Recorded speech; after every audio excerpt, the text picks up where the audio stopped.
Salut et bienvenue pour l'épisode 8 de l'artifice. L'image et l'imaginaire. Transition toute trouvée avec l'épisode précédent, les stupéfiants, puisque les stupéfiants ouvriraient les portes de l'imaginaire. Et l'imaginaire, c'est la matière première de l'artiste. L'artiste, tout au moins l'artiste professionnel, est un salarié de l'œuvre de l'esprit.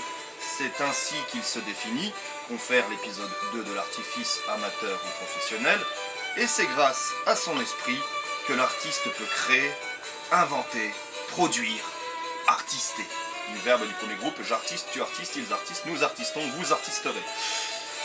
La question n'est pas qu'est-ce que l'esprit, ou encore comment ça marche d'un point de vue boîte crânienne le mécanisme d'imaginer, mais bien à quoi ça sert l'imaginaire. L'imaginaire de tout à chacun s'appuie sur la réalité pour changer, modifier, faire évoluer cette même réalité. C'est en imaginant des solutions que l'on peut résoudre des problèmes. Car l'imaginaire produit des images, bien vu, de l'autre côté de ton écran, bien vu. L'imaginaire produit des images, l'imaginaire donne des visions. Des visions bien différentes de la réalité, des visions qui vont inspirer l'acte créatif, confère l'épisode 1 de l'artifice, et l'acte créatif, lorsqu'il est artistique, permet de produire de l'art, texte, dessin, sculpture, etc. Ainsi, l'art pourra peut-être modifier, altérer la réalité. Je dis bien peut-être. Parce que la limite de l'imaginaire, c'est justement la réalité. Notre imaginaire provient de notre vécu. Il s'alimente de nos connaissances. Notre imaginaire s'inscrit dans un contexte sociétal qui est propre à chacun. Ainsi, comment l'imaginaire, aliéné à la société, pourrait-il vraiment apporter un changement à cette société? Comment l'imaginaire peut-il nous émanciper de notre société s'il est entièrement conditionné par cette même société? Comment l'imaginaire peut apporter des solutions à des problèmes de société s'il est issu de notre contexte sociétal? Très bonne question. J'ai déjà entendu l'imagination au pouvoir. De prime abord, ça a l'air cool. Ça a l'air vraiment différent. Mais à l'ouest, rien de nouveau. Rien de nouveau dans le fait de mettre quelque chose ou quelqu'un au pouvoir. Ce sont bien les enjeux de pouvoir qui fondent les relations de notre société moderne, capitaliste, occidentale. Ainsi, mettre au pouvoir, même l'imagination, ne change rien à nos rapports de société. C'est QFD. Par ailleurs, cette même société moderne, capitaliste, occidentale est gangrénée par ce que l'on appelle le culte de l'image. L'image que nous avons de nous-mêmes, l'image que nous avons de nous-mêmes est profondément, voire intimement soumise à l'image que la société se fait de nous. L'obsession de notre propre image en société a conduit peu à peu notre société à pratiquer le culte de l'image. Là, vous me voyez. Mais ce n'est pas moi que vous voyez. Mais bien l'image que je vous renvoie. Même si je suis maître de l'image que je veux vous montrer. Et même si je me moque complètement de l'image que je vous renvoie, je n'ai aucun moyen de modifier la manière dont vous allez me percevoir. Et c'est cette impuissance au devant du regard de l'autre qui conduit à l'aliénation par le culte de l'image. Ma tête, ma gueule de métèque, de juif errant, de pâtre grec, de voleur et de vagabond, ce serait celle d'un dieudoniste, d'un djihadiste vert, d'un intégriste, terroriste, islamiste, ou encore, pire que tout, la tête d'un hippie. Ouais, gros, hippie de merde. Non, j'ai juste la tête d'un barbu aux cheveux longs. C'est tout. Un barbu aux cheveux longs. Le souci, c'est qu'aujourd'hui, un barbu aux cheveux longs, c'est connoté. Donc mon image et moi-même sommes connotés. Vous me cataloguez dès que vous avez interprété l'image que je vous renvoie, et vous me cataloguez dans la catégorie djihadiste dieudomiste. Tout le monde fait ça, et cela même tout le temps. Dans notre société, tout est connoté, tout doit être catalogué, tout doit entrer dans des petites cases. Il me suffirait donc de changer de tête pour changer l'image que je vous renvoie. Et donc cette image stimulera en vous un imaginaire tout à fait autre que celui du barbu aux cheveux longs. Et ainsi, quasi immédiatement, vous allez changer la case dans laquelle vous m'avez rangé. C'est bête, mais ça marche comme ça. Le culte de l'image. Vous ne me croyez pas?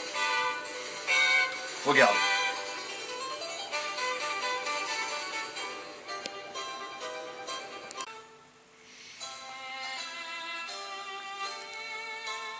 Eh oui, l'image que nous renvoyons en société induit quasi systématiquement en erreur.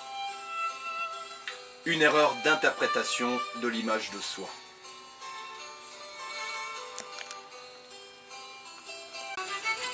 Voilà. Ça fait bien longtemps que j'étais pas aussi bien mis et aussi bien policé, hein. Mais voilà, frais comme le jour de ma première communion, c'est super. Là. On fait quoi? On fête quoi aujourd'hui? On marie la Marie? Wow.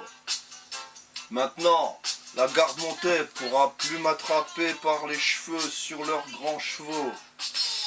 Parce que c'est pas dans les cheveux qu'a la force du Rastafari. Mais c'est dans la tête. Ouais. Voilà, ça c'est de la gueule. Ça c'est du style. Ça manque un poil de virilité, mais bon. Une barbe de 3 jours. Ça pousse en 3 jours. Yo. Enfin, good. Là c'est sérieux. Là c'est crédible. Là personne ne doute que c'est moi. Moi, le boss. Classe, respect, beau gosse. Non, non, non. C'est moi le... Ben, non seulement je cherche mes lunettes, et en plus là je perds tout. Et qu'est-ce qui va se passer là? Je vais finir en slip?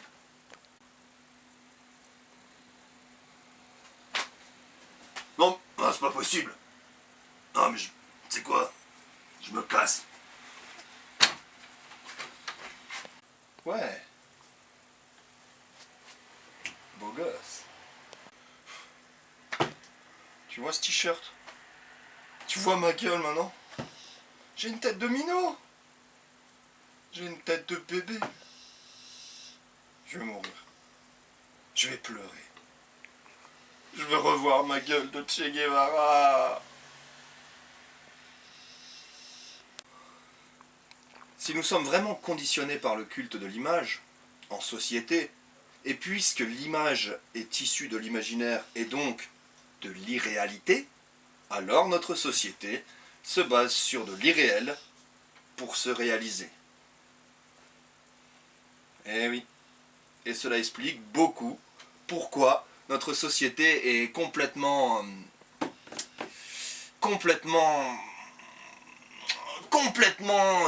mais dans quel monde vivons-nous, quoi? Puisque nous arrivons à la fin de notre civilisation capitaliste, et puisqu'il va nous falloir changer de société, alors comment libérer notre imaginaire? Comment purifier notre imagination? Imagination de toutes les scories de notre société. Et changer de société, ce n'est pas seulement changer de décor, hein, parce que le décor, il a changé depuis le Moyen-Âge, mais la société est restée la même depuis cette même époque. De riches puissants soumettent une force de travail pauvre et nombreuse. Et changer de tête, hein, changer de tête, ça ne veut pas forcément dire changer de mentalité. Alors, Ne vous faites pas tromper par les apparences. L'art permet de canaliser l'imaginaire. L'art, c'est le jeu. Et le jeu cultive notre imagination. Et notre imagination, même en s'appuyant sur une réalité corrompue, on va dire, qui la conditionne, peut à n'importe quel moment, l'esprit humain peut à n'importe quel moment, l'imaginaire humain peut à n'importe quel moment créer des utopies, inventer d'autres modèles de société, peut produire d'autres modèles de civilisation. Notre imaginaire nous propulse vers d'autres dimensions. Par exemple, une dimension où il y aurait la paix sur Terre. Notre imaginaire est capable de le concevoir. Et l'artiste, qu'il soit salarié de l'œuvre et de l'esprit ou non, est l'interprète dans notre dimension de ces autres dimensions de l'existence. Et même si votre être réel a du mal à se sortir de cette société, votre être imaginaire, votre artiste à l'intérieur, votre éternel enfant, alloué, n'aura aucun mal pour se libérer. Aujourd'hui, il n'est plus question de s'en sortir en société, mais bien de se sortir de cette société. Je suis heureux de vous le dire, notre génération a la chance de vivre une fin de civilisation, la fin de la civilisation capitaliste, et je vous merde! Alors soyons créatifs. Cultivons notre imaginaire pour créer la civilisation de demain. Et la civilisation de demain, c'est le 6 avril. Voilà, nous en avons fini avec cet épisode 8 de l'Artifice, l'image ou l'imaginaire. Je vous dis à dans 15 jours, le 20 avril, pour l'épisode 9. Au revoir. Kiss, bise, love, peace, bla bla bla. Bla bla bla.